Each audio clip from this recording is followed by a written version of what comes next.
On Global News Express, President Tinubu insists on killers' arrests as families demand justice. President Tinubu's 50-member emergency team gets 6 months to rescue economy. NAFDAC clamps down on illegal drug beverage factories in Southeast.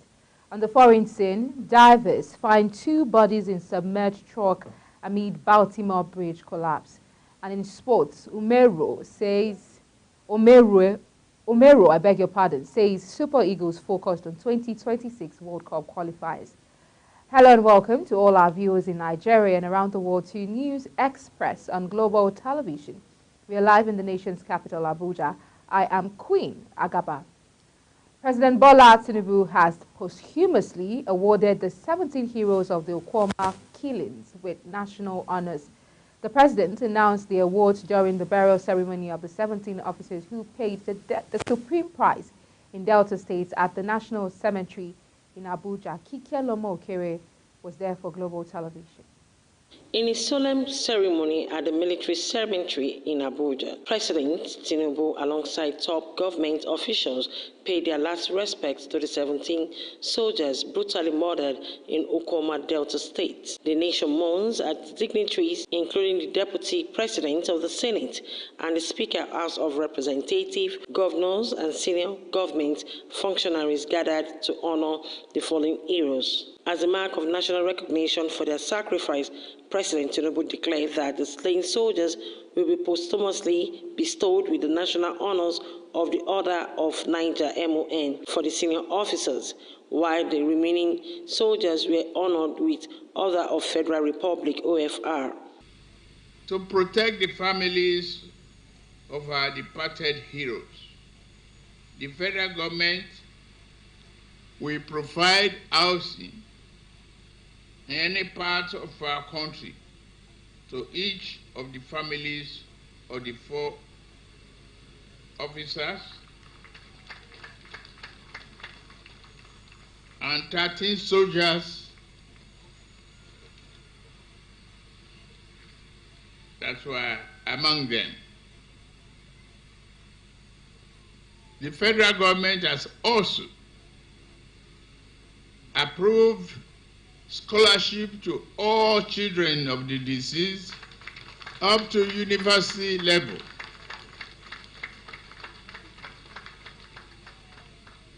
Including those who are in the womb.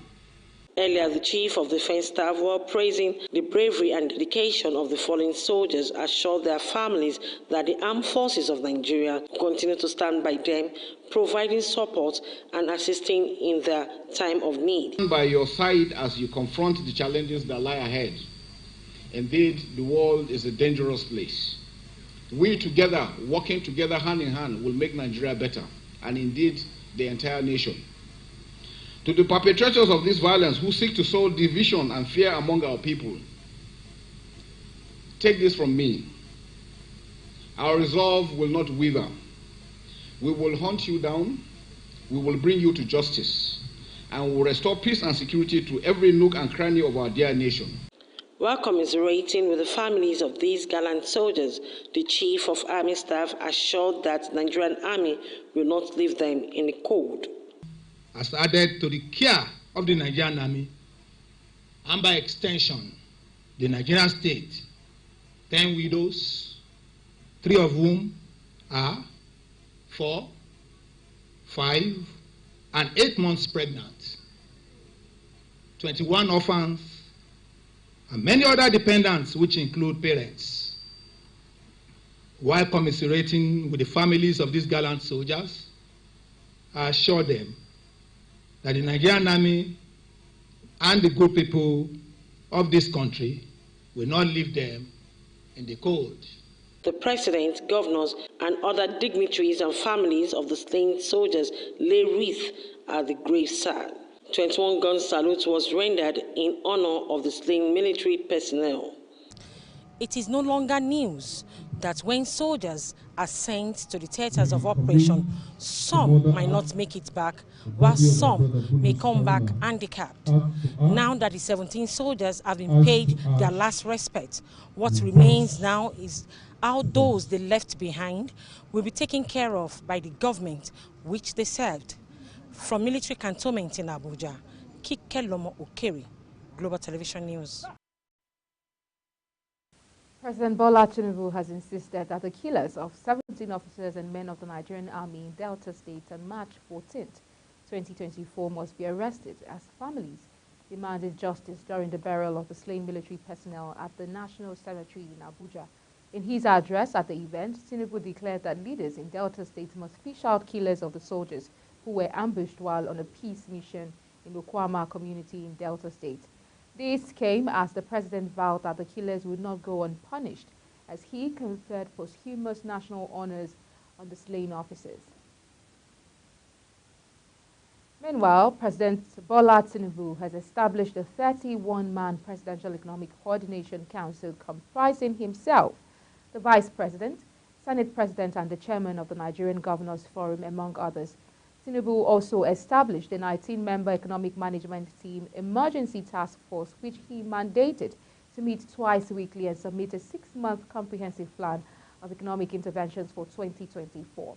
The plan, covering the next 6 months, will be due for immediate implementation within 2 weeks of the EET's inauguration, the President directed.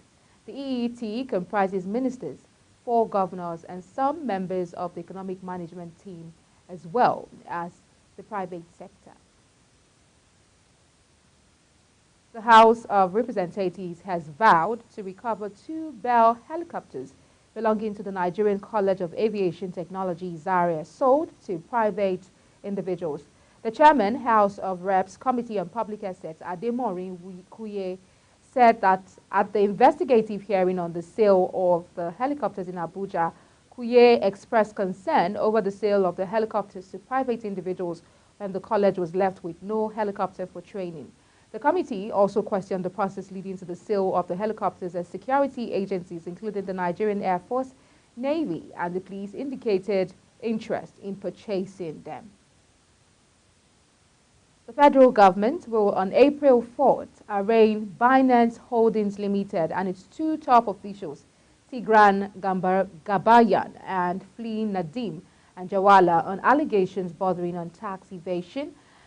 Binance's Gabayan and Anjarwalla, listed as 1 to 3rd defendants respectively, are expected to be arraigned before Justice Emeka Nwite of the Federal High Court in Abuja on 4-count charge. While Anjarwalla is Binance's Africa Regional Manager, Gabayan is a U.S. citizen overseeing financial crime compliance at the crypto exchange platform. Hearing notices have been related to the Federal Inland Revenue Service, FIRS, the prosecuting agency, and the counsel to other parties for the defendants to take their plea. Meanwhile, the Independent National Electoral Commission, INEC, has disowned Wednesday's Labour Party National Convention in Anambra. The Chief Press Secretary to INEC Chairman Rotimi Oyekomi made this known in Abuja. Oyekomi said that the conduct of the convention was not monitored by INEC, declining to state further why it was not monitored. The LP had on Tuesday shifted the convention from Umuahia in Abia State to Nnewi, Anambra State. Speaking on the venue change, Kehinde Edu, the LP National Legal Advisor, told newsmen that the party had duly informed INEC about the change in venue and date. Meanwhile, Niger State House of Assembly said it passed a vote of confidence on the administration of Governor Mohammed Umar Bago because of his leadership style. The motion for the vote of confidence was moved by the member representing Tafa constituency, Mohammed Idris, and seconded by the member representing Bida 2, Haruna Mohammed Dokoza. The session, chaired by the Deputy Speaker, Honorable Afiniki Yunis Dauda, representing Gwara State constituency, took many by surprise, I beg your pardon.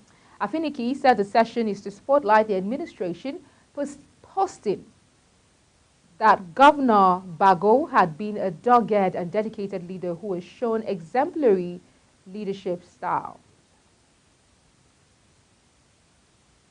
In another development, the National Agency for Food, Drug Administration and Control, NAFDAC, has confiscated pharmaceutical products worth millions of naira in Onitsha, Anambra State.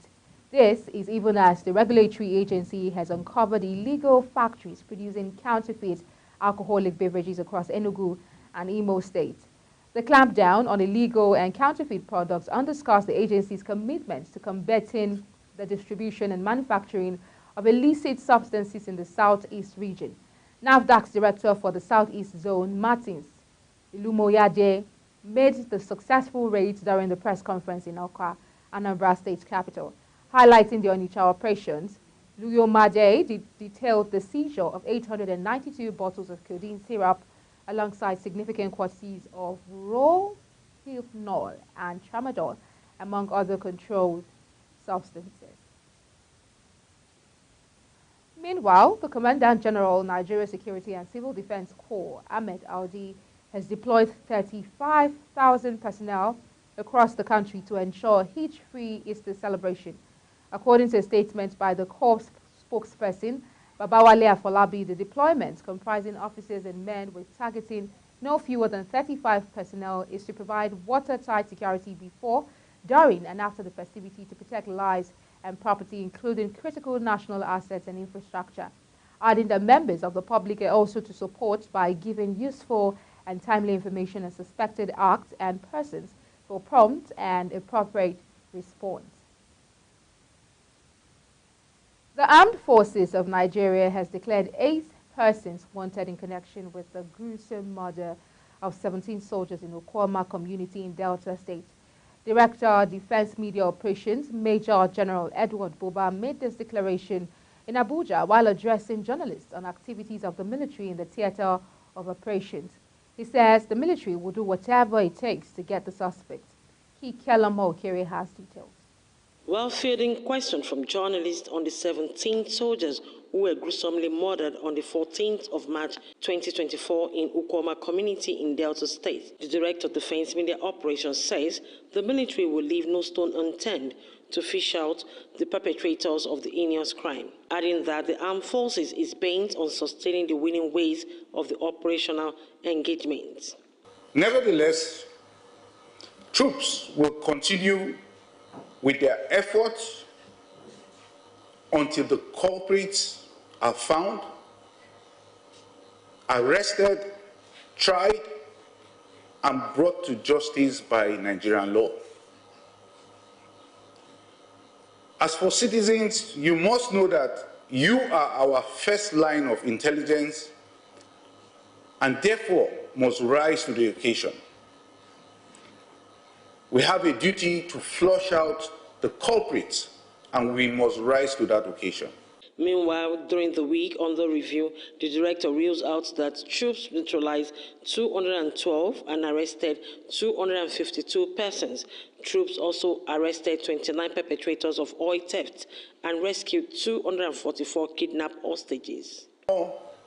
Troops recovered 223 assorted weapons and 2,756 assorted ammunition. The breakdown of which is as follows: 3 M56 rifles, 115 AK-47 rifles, 3 PKT gun, among several others.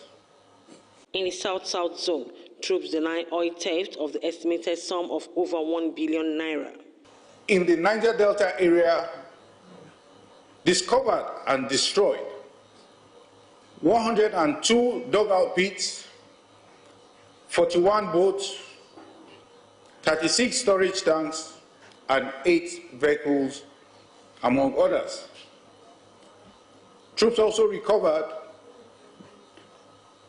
944,000 liters of stolen crude oil, over 170,000 liters of illegally refined AGO, and 1,500 liters of DPK.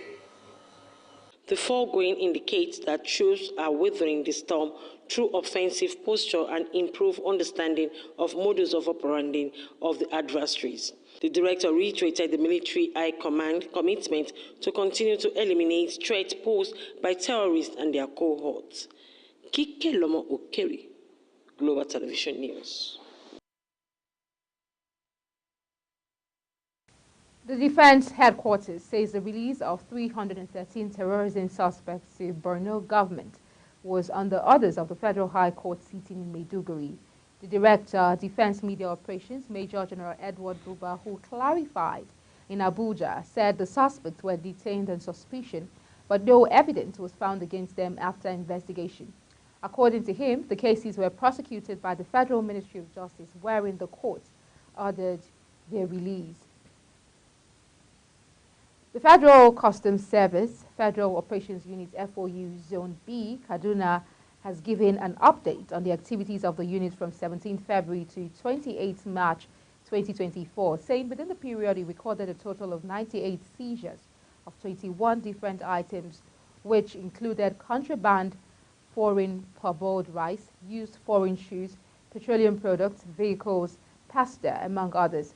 While briefing journalists in Kaduna, the FOU Zone B Controller Dala Wada Chedi, said the total duty paid value, DPV, of these items is 446 kobo. He said their operatives have remained resolute, committed and vigilant in the fight against smuggling, and within the period under review, adding that of particular note was the seizure of 372 bags of offensive rice that were intercepted by operatives of the unit and deposited at the Kwara Area Command. A High Court of the Federal Capital Territory sitting in Jabi on Thursday dismissed charges of fraudulent conduct in the handling of oil prospecting license, OPL 245, popularly referred to as the Malibu oil deal, brought against the former Attorney General of the Federation, Mohammed Adoke, by the Economic and Financial Crimes Commission, EFCC. The anti-graft agency had charged Adoke before the FCT High Court Abuja alongside Aliyu Abubakar. The former AGF was accused of collecting a gratification of 300 million from Abubakar over the OPL 245 resolution. He denied all allegations. You're watching the News Express, coming to you live from the nation's capital, Abuja. Don't forget, we're on Star Times, channel 276. Kindly follow us on all social media platforms using @Global TV NG and other handles now showing on your screen. The news continues shortly. Please stay with us.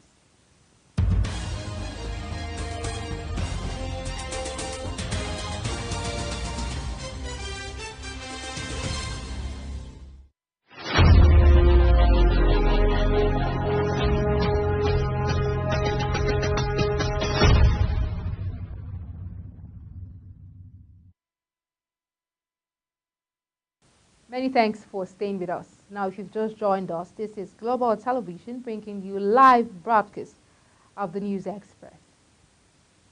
The Federal Airport Authority of Nigeria has shut down a branch of a popular food outlet, KFC, at the Murtala Mohammed Airport, Lagos State.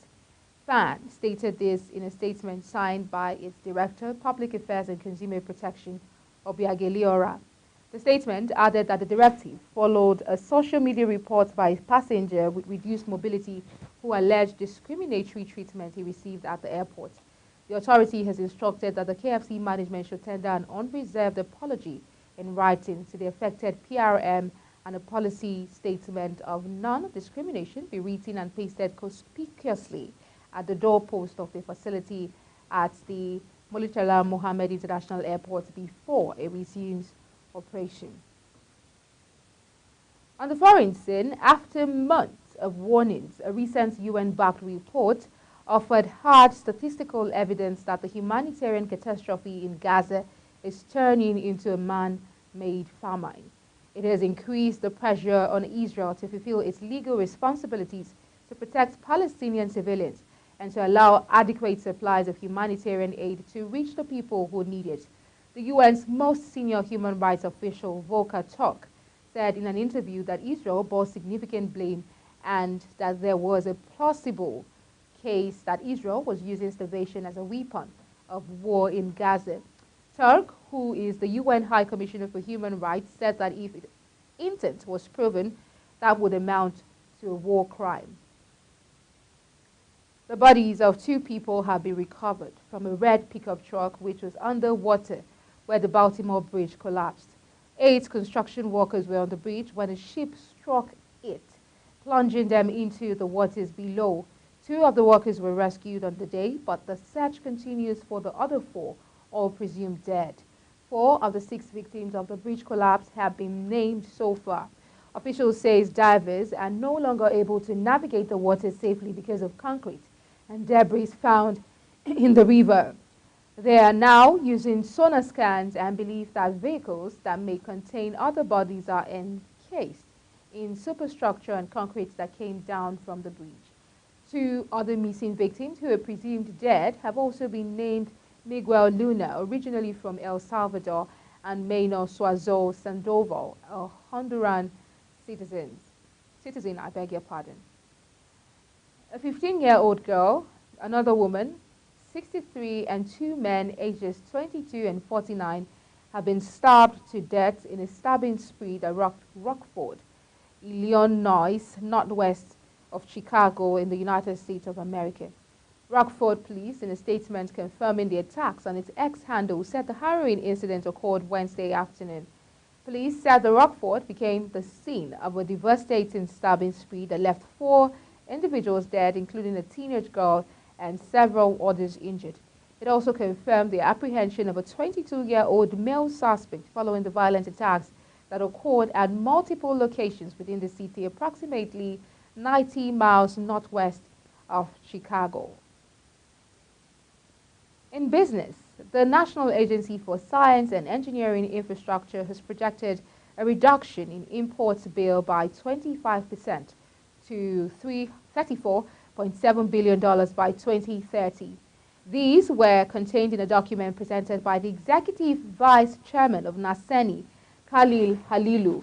The agency said it would achieve this by forming partnerships to locally manufacture top 10 items in the country.